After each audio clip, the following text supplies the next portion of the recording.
খাগড়াছড়ি জেলার পানছড়ি উপজেলার ৩ নম্বর পানছড়ি ইউনিয়নের দুর্গম পাহাড়ি পাড়া কানগ্য।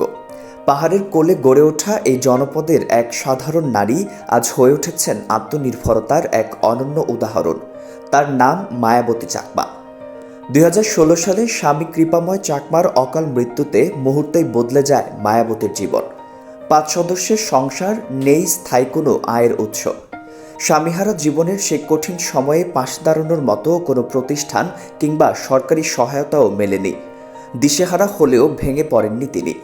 দুঃসময়ের অন্ধকারে আলোর পথ খুঁজে নিতে নিজ উদ্যোগেই বেছে নেন বুনন কৌশল। কোনো প্রশিক্ষণ, কোনো প্রকল্প কিছুই ছিল না সঙ্গে। ছিল শুধু বাঁচার তাগিদ, পরিবারকে আগলে রাখার অদম্য ইচ্ছাশক্তি। নিজের চেষ্টায় আয়ত্ত করেন বুননের কাজ, আর সেখান থেকেই শুরু হয় তার উদ্যোক্তা হয়ে ওঠার গল্প। গত ৮ বছর ধরে মায়াবতী চাকমা তৈরি করছেন মাফলার, বিছানার চাদর সহ পাহাড়ি জনগোষ্ঠীর ঐতিহ্যবাহী নানা পোশাক। পানছড়ির হাটবাজারে নিয়মিত বিক্রির পাশাপাশি খাগড়াছড়ি জেলার বিভিন্ন এলাকায় ঘুরে ঘুরে নিজের হাতে তৈরি পণ্য বিক্রি করেন তিনি। নিজের শ্রম, ধৈর্য ও সৃজনশীলতাকে পুঁজি করেই গড়ে তুলেছেন জীবিকার একটি স্থায়ী অবলম্বন। তার তৈরি প্রতিটি পোশাকে ফুটে ওঠে পাহাড়ি সংস্কৃতি, রং ও ঐতিহ্যের অনন্য ছাপ। সময়ের সঙ্গে সঙ্গে স্থানীয় বাজারে তার কাজ পরিচিতি পাচ্ছে, বাড়ছে ক্রেতাদের আস্থা ও চাহিদা।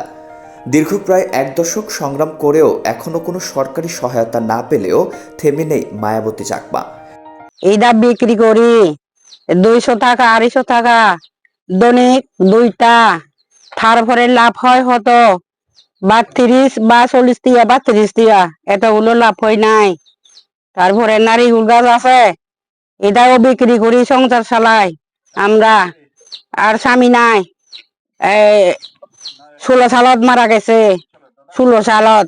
তারপরে এই ৯ বছর পর্যন্ত করে, তারপরে এই হাউনিয়া আছে কত ৫ জন। সীমিত সামর্থ্যের মাঝেও তার নিরলস পরিশ্রম আজ তাকে শুধু একজন সংগ্রামী নারী নয়, পাহাড়ি নারীদের আত্মনির্ভরতার এক উজ্জ্বল অনুপ্রেরণায় পরিণত করেছে। মায়াবতী চাকমার জীবন গল্প যেন সমাজের প্রতি একটি স্পষ্ট বার্তা। প্রতিকূলতা যত কঠিনই হোক, ইচ্ছাশক্তি আর পরিশ্রম থাকলে জীবনের যে কোনো বাধাই জয় করা সম্ভব। সজল আহমেদ, দৈনিক গণকণ্ঠ।